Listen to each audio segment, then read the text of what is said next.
are some of the biggest trends you see shaping the future of the WLAN industry? And how is Huawei positioning ourselves to stay ahead of the curve? Let's take a look at how Dr. Osama thinks about it. Hello everyone, my name is Alexander Maslo. I am the European CTO here at Huawei, an enterprise business group. So I'm glad to have today a warm welcome and chat with Mr. Osama. Yeah, thank you, Alexander. My name is Osama Abul Majd.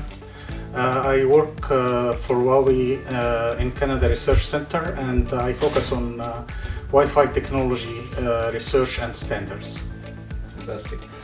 Osama, I would like to start with a general question about your work in research center and what kind of trends you see right now in the campus network or wireless networks generally.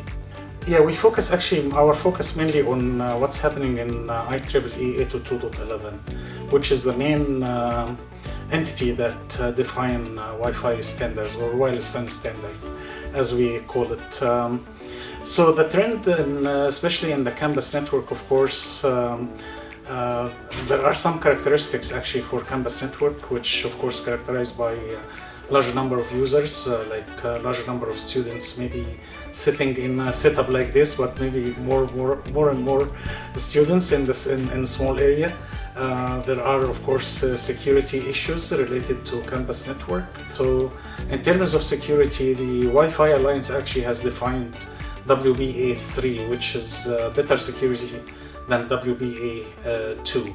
I think it was announced maybe 3-4 years ago, as I recall. Right now, actually, in 802.11, we focus since Wi-Fi 6, actually, or 802.11ax, on what we call dense deployment scenarios, where I actually classify a campus network as a dense deployment scenarios.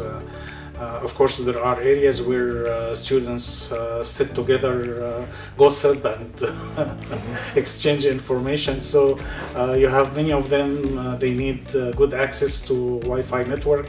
So Wi-Fi 6 and of course Wi-Fi 7 based on Wi-Fi 6 is designed mainly to support these dense deployment scenarios. Also, you need to support students on the go, because they know from one place to the other and things like that. So you need actually to have a network that is reliable. You can do actually the transition easily between APs and things like that. And at the end, or the last trend maybe is toward reducing the delay or the latency. Some people like it to say latency. I like the delay, but anyway, reducing the latency and should be like in the order of less than 5 milliseconds, maybe around 1 millisecond.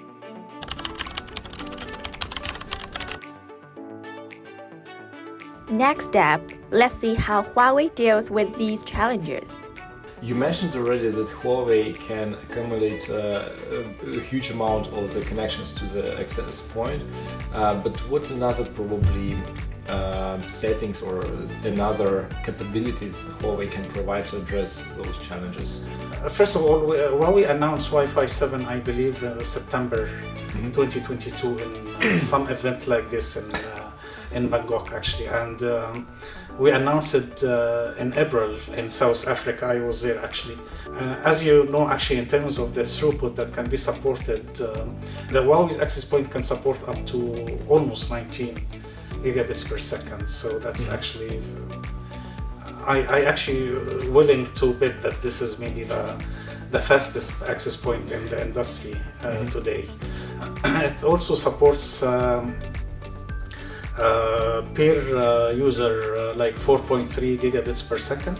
So that's a very respectable throughput actually. Maybe you cannot get it using regular Ethernet, but that's a very good throughput for each user and can be used of course for streaming video, for playing games, for virtual reality and things like that. So also actually from my presentation, if you notice, you see that the access point also has some optical interfaces. So that's actually like as far as I know, is a new trend in deploying Wi-Fi network with optical interfaces. I mean, to combine wireless with optical lines, so it's improve actually reliability and speed of the network as well. Great. Thank you very much for this discussion.